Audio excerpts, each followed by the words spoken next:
যত বড় অট্টালিকার ভিতরে আপনি থাকেন, যত প্রযুক্তি আপনি এটার ভিতরে ফিট করেন যে আমার পর্যন্ত যেন কারো হাত না পৌঁছতে পারে, কিন্তু সত্য এটাই, থাকা যাবে না।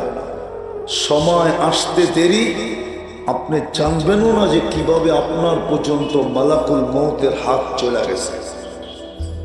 সে আসবে আর উঠায় নিয়ে চলে যাবে। আমি দুনিয়া বুঝাইতে চাইতেছি না, বুঝাইতে চাইতেছি অল্প সময় বুঝাবো, অল্প সময় বুঝাইতে চাইতেছি। আল্লাহ আমাদেরকে মূল্যায়ন করবেন দুই জিনিস দ্বারা, একটা হলো ঈমান, একটা হলো আমল। ঈমান দ্বারা, আমল দ্বারা, এই দুই জিনিস দ্বারা মূল্যায়ন করবেন। আর দুনিয়ার মানুষের নীতি হইল জিনিস আছে মূল্য আছে, জিনিস নাই মূল্য, মূল্য বুঝামু, রাগ হয়ে যাবেন নাকি? যার কাছে জীবনটা পুরা কেটে গেল, বিয়ার যৌবনের দিন থেকে নিয়ে আজ পর্যন্ত যার কাছে জীবনটা কাটলো, এখন ওনার কাছে গেল উনি বিরক্তি বোধ করে, ঠিক না? উনি কি করে? বিরক্ত হয় না? হয় না? মাঝে মাঝে কয় না, সরো বুঝা। এইগুলো দুনিয়া, এটার নাম হলো কি? দুনিয়া। যতক্ষণ আছে আপনার মূল্য আছে, নাই? একটু আগে না দেখাই না, ছিল তো তেল মারতে ছিল, নাই তো এখন স্বৈরাচার বলতেছে। কি এদেরকে যদি টকশোতে আইনা বলা হয় যে আপনারা তো আগে তেল মারতে মারতে তেলের দাম বাড়ায় ফেলছিলেন, এখন আপনারা স্বৈরাচার বলেন কোন মুখে? মুখ কি চেঞ্জ করে আসছেন আমেরিকা থেকে যায়, না জাপান থেকে যায়, না চায়না থেকে যায়? কোন জায়গার থেকে মুখ চেঞ্জ করলেন? সে বলবে এটাই দুনিয়া, এটাই। কিন্তু আল্লাহ মূল্যায়ন করবে, আল্লাহ ওজন করবে দুই জিনিস দিয়া, ঈমান দিয়া, আমল দিয়া।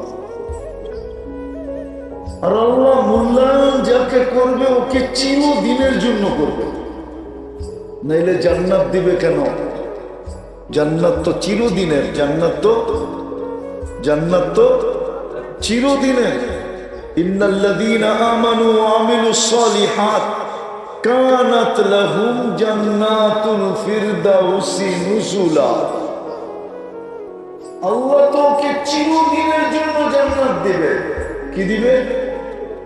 আল্লাহর মূল্যায়নের বস্তু ভিন্ন, নিয়ম ভিন্ন, পদ্ধতি ভিন্ন, ধারা ভিন্ন।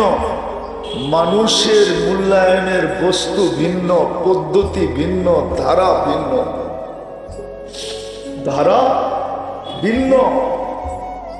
মানুষ মূল্যায়ন করলে সাময়িক করে, আর আল্লাহ করলে চিরদিনের জন্য করে। কি? চিরদিনের জন্য করে। অথচ আমরা সাময়িকই বিশ্বাসী। আমরা সাময়িকে বিশ্বাসী যদি না হইতাম, এটা শুধু ধোঁকার কারণে। আমাদের মন আমাদেরকে ধোঁকা দিতেছে, আমাদের বিবেক আমাদেরকে ধোঁকা দিতেছে, আমাদের বিদ্যা, আমাদের বুদ্ধি আমাদেরকে ধোঁকা দিতেছে, আমাদের বিদ্যা ব্যবস্থা আমাদেরকে ধোঁকা দিতেছে। আমাদের বিদ্যা ব্যবস্থা যদি এরকম না হইতো, তাহলে আমাদেরকে বিদ্যা ধোঁকা দিত না। আজকে বিদ্যার ব্যবস্থাপনা আমাদেরকে ধোঁকা দিতেছে, যার কারণে আমরা সাময়িকে বিশ্বাসী।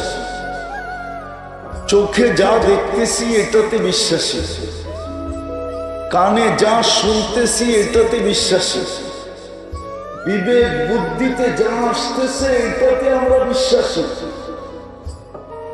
বাস্তব যেটা ওটাতে বিশ্বাসী না। যিনি আমাদেরকে এক ফোঁটা পানির থেকে অস্তিত্ব দিলেন, মানুষ রূপে, যিনি এক ফোঁটা পানির ভিতরে এরকম ম্যাজিক সৃষ্টি করলেন, এর চেয়ে বড় ম্যাজিক কি হইতে পারে? এর চেয়ে বড় জাদু কি হইতে পারে? যে এক ফোঁটা পানি সৃষ্টির সেরা রূপ। আপনি একটু ভাবেন না, আপনার আমি তো এক ফোঁটা পানি, এক ফোঁটা পানিও না। আমি আপনাদের বিজ্ঞানের কথা শুনাইতেছি।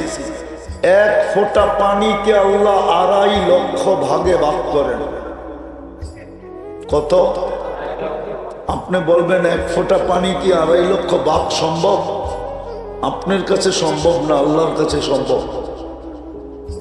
এক ফোঁটা পানির থেকে 2.5 লক্ষ ডিম তৈরি করেন। বিজ্ঞানের ভাষায় বলে ডিম।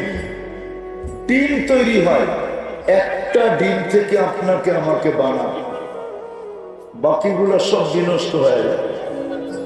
এতটুক থেকে যে আল্লাহ এরকম একটা মানুষ তৈরি করতে পারল, এরকম একটা মানুষ তৈরি করলেন, তৈরি করলেন কতটুকু, আবার সাজাইতে সাজাইতে পৌঁছাইলেন কোথায়? আপনাকে প্রথম তৈরি করলেন কতটুকু? এতটুকু। তারপর তো সাজাইলেন, বাকি ডেকোরেশন তো আল্লাহ করলেন। আর যদি বাকি আল্লাহ না সাজাইতেন তাহলে তো অতটুকুই থেকে যেতাম, অতটুকুই। তারপরে সাজাইল কে? আল্লাহ সাজাইছে।